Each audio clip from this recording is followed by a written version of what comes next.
मध्य प्रदेश के ऊर्जा मंत्री प्रद्युम्न सिंह तोमर अपने बयानों और अपने कामों को लेकर हमेशा सुर्खियों में रहते हैं, लेकिन एक बार फिर प्रदेश के ऊर्जा मंत्री सुर्खियों में हैं। आखिर सुर्खियों में क्यों हैं? आप देख सकते हैं ये जो पूरा पंडाल है वो उनके रात के रुकने की व्यवस्था के हिसाब से बनाया गया है, वाटर प्रूफ है और उनके समर्थक रात को भी उनके साथ यहाँ मौजूद हैं। चूँकि ऊर्जा मंत्री अब तकरीबन 1 महीने तक इसी पंडाल के अंदर अपनी रातों को गुजारेंगे, क्योंकि कहीं ना कहीं वो लोगों को ऊर्जा बचाने और पर्यावरण संरक्षण का संदेश देना चाहते हैं। ये एक कमरानुमा बनाया गया है ऊर्जा मंत्री के लिए, वो यहाँ रात्रि विश्राम करेंगे, तकरीबन 1 महीने तक यहीं रहेंगे। हम उनसे बात करेंगे, अभी मौजूद हैं हमारे साथ में। सर, आखिर ऐसी क्या वजह रही कि आपको यहाँ सोने की नौबत आई? और ये मैं अपने लिए, अपनों के लिए प्रदूषण मुक्त वातावरण के लिए काम करने के लिए यहाँ बैठा हूँ, यहाँ पर रात्रि विश्राम कर रहा हूँ। अगर लगभग मैं 1 महीने एसी नहीं चलाऊँगा, उससे 432 यूनिट कम खर्च होंगी और 432 यूनिट बनाने में लगभग 309 किलोग्राम कोयला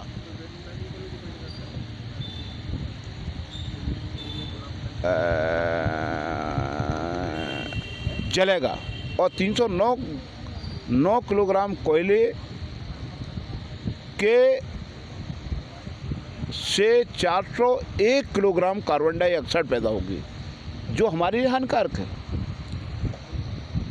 तो जैसे उदाहरण देना चाहता हूँ, ग्वालियर में 15 लाख की आबादी है, लगभग 1 लाख लोग एसी का उपयोग करते होंगे, 1 लाख घरों में।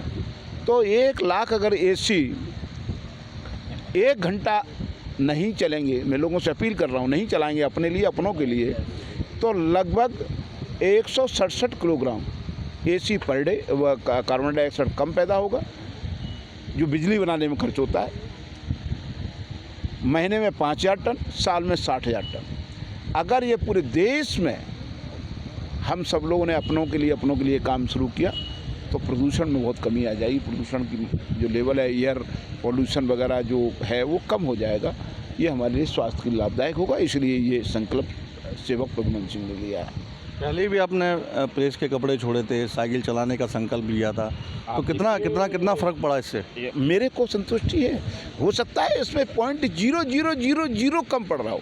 अगर हम सब लोग करने लगेंगे तो ये तादाद, और मैं आपसे कहना चाहता हूं कि देश की आज़ादी के लिए भी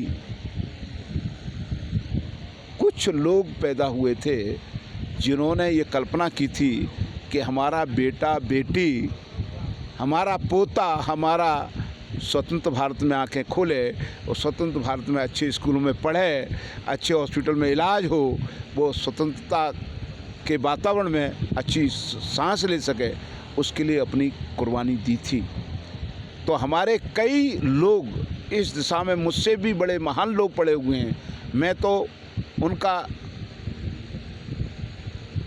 मेरा नंबर 0.000 में कहीं आएगा। उन लोगों से देख रहा हूँ, सीख रहा हूँ, और मुझे वास्तव में अपने से और अपनों से प्यार है। उसके लिए मैं समाज सुधार के लिए जो भी बन पड़ेगा उतना काम करने की कोशिश करूँगा। ये मेरा कर्तव्य है, उसका पालन कर रहा हूँ।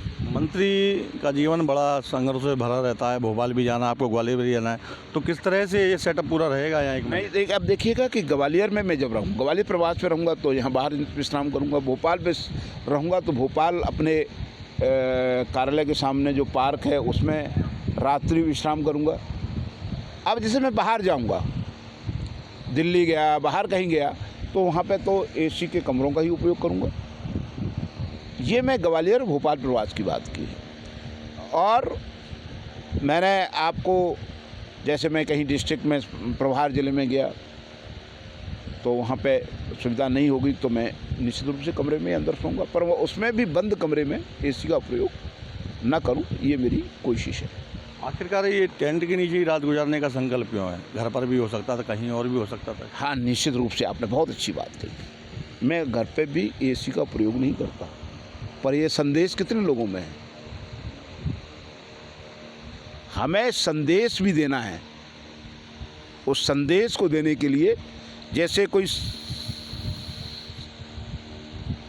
चीज़ का कि हम ऐसा जो मैं अपने जीवन में नहीं करता हूँ, ये संदेश जाए, उसके लिए यहाँ बैठा हूँ।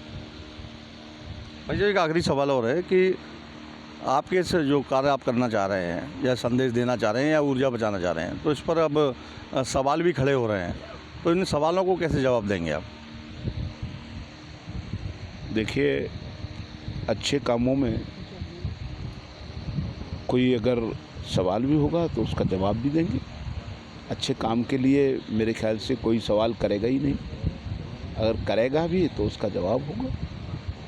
तो ये थे प्रदेश के ऊर्जा मंत्री प्रद्युम्न सिंह तोमर हमारे साथ। तो साफ तौर पर जो पर्यावरण को बचाने और प्रदूषण मुक्त ग्वालियर का एक संदेश लेकर वो यहाँ 1 महीने तक बैठे हुए हैं। ऐसे में अब जनता इस संदेश को किस तरह से लेती है और ऊर्जा मंत्री के किए हुए प्रयासों को किस तरह से समझती है, ये तो आने वाला समय ही बताएगा। ग्वालियर से धर्मेंद्र शर्मा, TV9 डिजिटल, मध्य प्रदेश।